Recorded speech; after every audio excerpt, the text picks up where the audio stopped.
रबीउल अव्वल का ही वो महीना आया, अल्लाह के नबी सल्लल्लाहु अलैहि वसल्लम इस तरह अलालत पर थे। फिर 13 रबीउल अव्वल की वो रात आई जब हुजूर को शिद्दत का बुखार, हुजूर मिसवाक को पानी में डालते थे और बार बार अपने मुंह की तरफ इशारा फरमाते थे और फिर ये फरमाते नज़ा की हालत सख्त होती है, सकरात का वक्त बहुत सख्त होता है, लेकिन ए उम्मत मुस्तफ़ा एक बात मैं आपको बताता हूँ, वो हालत नज़ा में मेरे मुस्तफ़ा थे।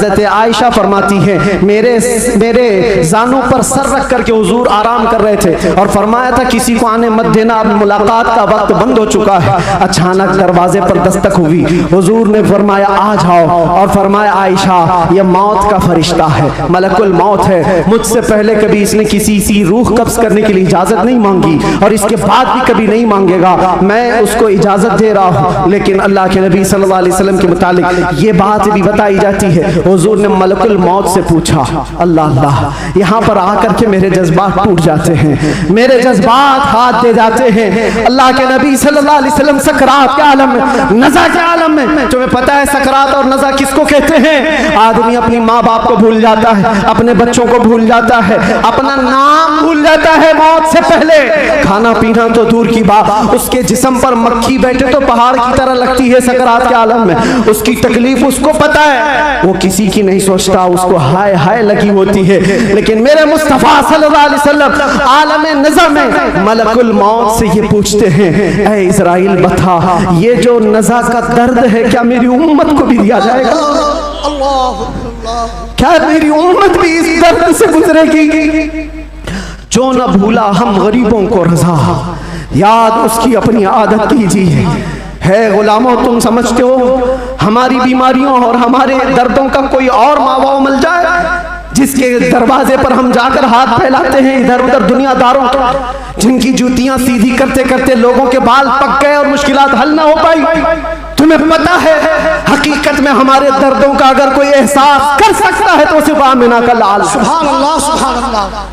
जो न भूला हम गरीबों को रज़ा, वो अपनी मौत से पहले अपनी उम्मत को याद कर रहे हैं और ये फरमा रहे हैं मेरी उम्मत को ये दर्द तो नहीं दिया जाएगा, ये तकलीफ से तो नहीं गुजरेगी।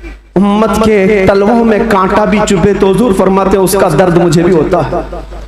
ऐ नौजवान, आज जिस तरह की जिंदगी तुमने गुजारनी शुरू की, यहाँ पर आकर मैं अपनी गुफ्तगू समेट रहा हूँ। मैंने मुख्तसरन पूरे हुजूर की सीरत बयान की, विलादत से लेकर ये वफात का दिन है।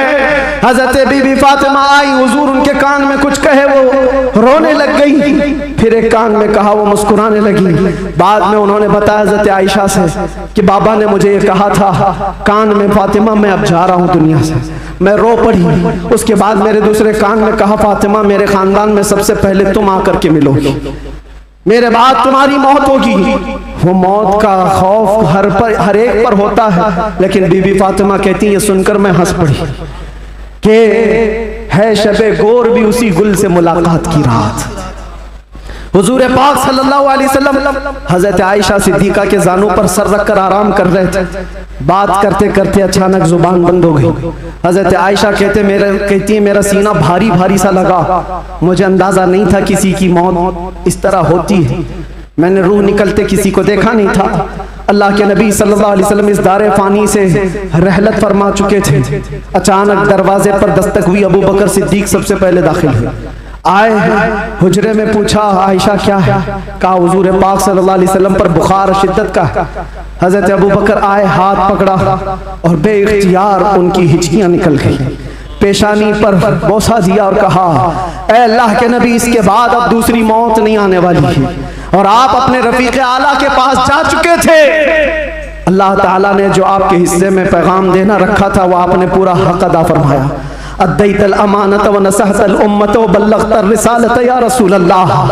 हजरत अबू बकर सिद्दीक की आवाज़ सुनकर हजरत आयशा रोने लगी। उसके बाद उन्हें एहसास हुआ कि अल्लाह के नबी अब इस दुनिया में नहीं रहे। बाहर सहाबा को हजरत अबू बकर ने जैसे ही ऐलान किया, वो गम के मारों का हाल क्या था जो नबी पाक को एक आन के लिए भी दूर बर्दाश्त नहीं कर पाते थे, वो मौत की खबर कहाँ सुनते हैं। हजरत उस्मान पत्थर की तरह बने हुए थे, उनको कोई काटता भी था एहसास नहीं होता।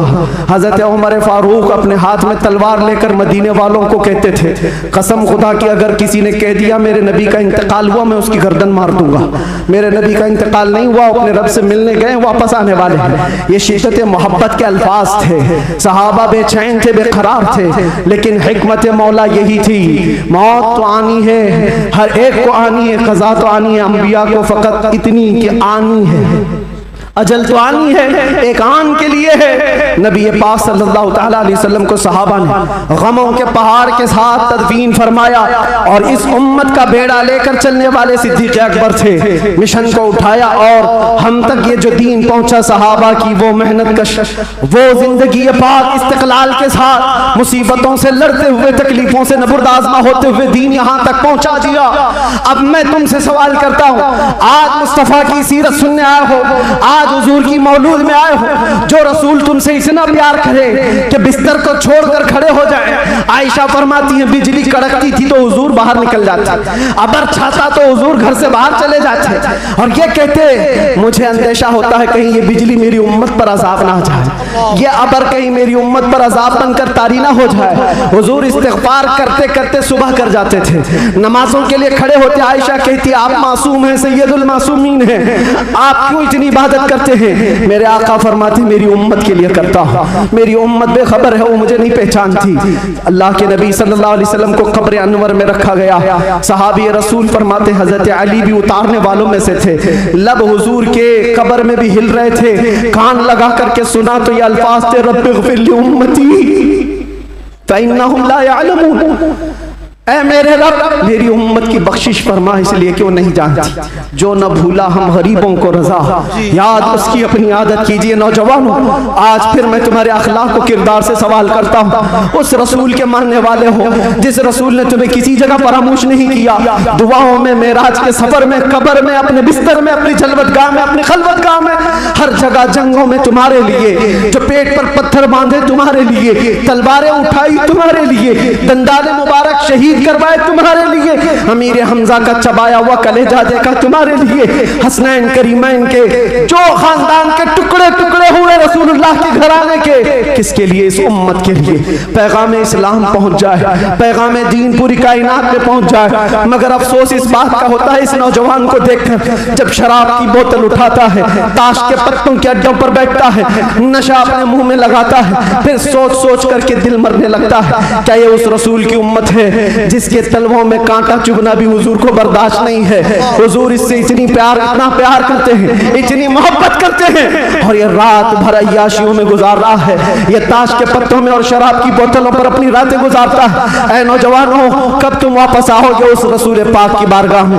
आज भी उस गुंबदे खजरा की छांव में कोई ये नहीं कह सकता कि जगह कम हो गई, करोड़ों हैं उस दामन मुस्तफा में, सब बस जाएंगे। आने की देर है, आने की देर है। हमने देखा है जब जब मेरे मुस्तफ़ा से करीब कोई हुआ है, मैंने अपनी जिंदगी पाक को देखा, जब मुसीबतें ज्यादा होती थी, जब मुश्किलें हल ना होने के काबिल लगती थी, जेल के सलाखों के पीछे भी मेरे गम की दवा अगर कोई चीज थी तो वो मुस्तफ़ा को याद करना था। रात भर सलाखों को पकड़ करके याद करता, कोई एक रात ऐसी नहीं आई जिसमें मेरे मुस्तफ़ा ने नवाजा ना हो। आता है फकीरों में उन्हें प्यार कुछ ऐसा, खुद भीग दे और खुद कहे मंगते का भला हो। हम तो माइल बकरम है, कोई साइल ही नहीं। यहाँ औलाद ये है, उन बच्चियों को देखो जिनके दुपट्टे हट गए, जिनके चेहरे बेनकाब हैं। आज बाजारों की जीनत वो बने हुए हैं, अय्याशियों की जीनत तुम्हें बनाया गया है। तुम्हारे मोहल्लों में नशा बिकता है, तुम नशा करते हो, तुम नशा के डीलर हो। क्यों दुनिया में ये नाम अपना बनाया? कुरान में तो तुमको अल्लाह ने खैर उम्मत कहा, मेरे नबी की उम्मत है, मेरे नबी की उम्मत है। बख्शिश का सहरा तुम्हारे सर पर है, तुम्हें उम्मत वसत कहा गया है। नौजवानों उठो, वरना हश्र न होगा फिर कभी, दौड़ो के जमाना चाल अपनी चल गया।